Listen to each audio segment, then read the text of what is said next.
అయోధ్యలో శ్రీరాముడి ప్రాణప్రతిష్ఠ సందర్భంగా దేశమంతా కూడా పండుగ వాతావరణం నెలకొంది. ఉమ్మడి కర్నూలు జిల్లాలోని అన్ని ఆలయాలు ఉదయం నుంచి కూడా ప్రత్యేక పూజలతో కూడా భక్తులు వచ్చి దర్శనం చేసుకున్నటువంటి పరిస్థితి కనిపిస్తుంది. ఉమ్మడి కర్నూలు జిల్లాలోని అన్ని ఆలయాల్లో కూడా పండుగ వాతావరణం నెలకొంది. అదేవిధంగా ఈ రోజు ప్రతి ఇంటా కూడా దీపావళి పండుగ జరుపుల నుంచి పిలుపునిచ్చినటువంటి నేపథ్యంలో ఈ రోజు పెద్ద ఎత్తున భక్తులకు గుళ్ళకు రావటం, అదేవిధంగా ప్రత్యేక ఆలయాల్లో కూడా ప్రత్యేక పూజలు చేయడం జరుగుతుంది. మనం ప్రస్తుతం చైతన్యపురిలో ఉన్నటువంటి మహాశక్తి ఆలయం వద్ద ఉన్నాం. ఇక్కడ ఉదయం నుంచే కూడా భక్తులు పెద్ద సంఖ్యలో వచ్చి కూడా ఇక్కడ దర్శనం చేసుకున్నటువంటి పరిస్థితి కనిపిస్తుంది. ప్రస్తుతం మనం ఇక్కడ ఏదైతే అయోధ్య ప్రాణప్రతిష్ఠ సందర్భంగా ఒక కరీంనగర్ చెందినటువంటి శిల్పి ఏర్పాటు చేసినటువంటి రామ మంత్రానికి సంబంధించినటువంటి ఒక ప్రతిమ, ఏదైతే శైకత శిల్పం, ఇతను ఇసుకతో చేసేటువంటి శైకత శిల్పిగా పేరుగాంచడం జరిగింది. ఈ రోజు నిన్నటి నుంచి కూడా ఆయన 24 గంటల పాటు శ్రమించి అయోధ్య రామ మందిరాన్ని మనం పోలి ఉన్నటువంటి ఈ శైకత శిల్పాన్ని కూడా ఇక్కడ మహాశక్తి ఆలయంలో ఏర్పాటు చేయడం జరిగింది. మొత్తంగా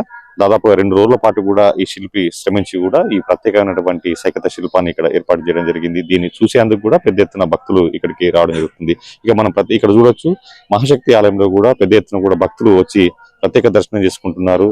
ఈ రోజు అయోధ్యలో జరుగుతున్నటువంటి ప్రాణ ప్రతిష్ఠ సందర్భంగా కూడా దాదాపు అన్ని ఆలయాల్లో కూడా ఇదే పరిస్థితి ఉంది. భక్తులంతా కూడా పెద్ద సంఖ్యలో వచ్చి ఈ రోజు ఏదైతే అయోధ్య రామ మందిరంలో జరుగుతున్నటువంటి ప్రత్యేక కార్యక్రమంలో అక్కడ ప్రధానమంత్రి నరేంద్ర మోడీ, అదే విధంగా ఇతర దాదాపుగా 900 మంది ముఖ్య విఐపీలు కూడా అక్కడికి వచ్చి కూడా ఈ రోజు దర్శనం చేసుకున్నటువంటి పరిస్థితి. మనం ఇక్కడ విధులు చూసుకోవచ్చు.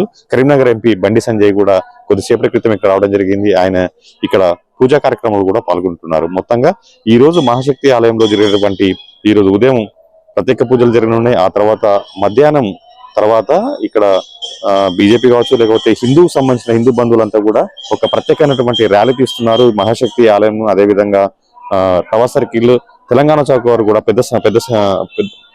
భారీ ఎత్తున ఇక్కడ ర్యాలీ కూడా చేయనున్నారు. ఇక ప్రతి ఇంటా కూడా ఈ రోజు దీపావళి పండుగ లాగా జరుపుకోవాలని చెప్పి పిలుపునిచ్చినటువంటి నేపథ్యంలో ఈ రోజు సాయంత్రం కూడా ప్రతి ఇంటా కూడా దీపాలు వెలిగించేందుకు కూడా సన్నద్ధమవుతున్నటువంటి పరిస్థితి మనకు కనిపిస్తుంది. ఇక మొత్తంగా అయితే ఈ రోజు అంతా కూడా పండుగ వాతావరణం ఉంది, కోలాహలమైన పరిస్థితి నెలకొన్నటువంటి పరిస్థితి ఉంది. సో మొత్తంగా ఈ రోజు జరుగుతున్నటువంటి ఈ రామ ప్రాణ ప్రతిష్ఠ సందర్భంగా జరుగుతున్నటువంటి ఈ కార్యక్రమాల్లో ప్రత్యేకమైనటువంటి పూజా కార్యక్రమాల్లో పెద్ద సంఖ్యలో భక్తులు పాల్గొంటున్నారు. ఇక ఇటు కేవలం కరీంనగర్లోనే కాకుండా గ్రామాల్లో కూడా ఇదే పండుగ వాతావరణం నెలకొంది. చాలా పెద్ద సంఖ్యలో కూడా భక్తులు, అదే విధంగా ప్రజలు కూడా ఇక్కడ ఈ కార్యక్రమాలు పాల్పంచుకున్నటువంటి పరిస్థితి ఉంది. సో మొత్తంగా అయితే ఈ రోజు జరుగుతున్నటువంటి కార్యక్రమాన్ని ప్రత్యేక జరుగుతున్నటువంటి క్రమంలో ఈ రోజు ఉమ్మడి కరీంనగర్ జిల్లాలో ఈ రోజు ఉన్నటువంటి ఏదైతే పండుగ వాతావరణ పరిస్థితి ఇక్కడ ఉంది. కిషోర్తో రామకృష్ణ, ఐడి న్యూస్, కరీంనగర్.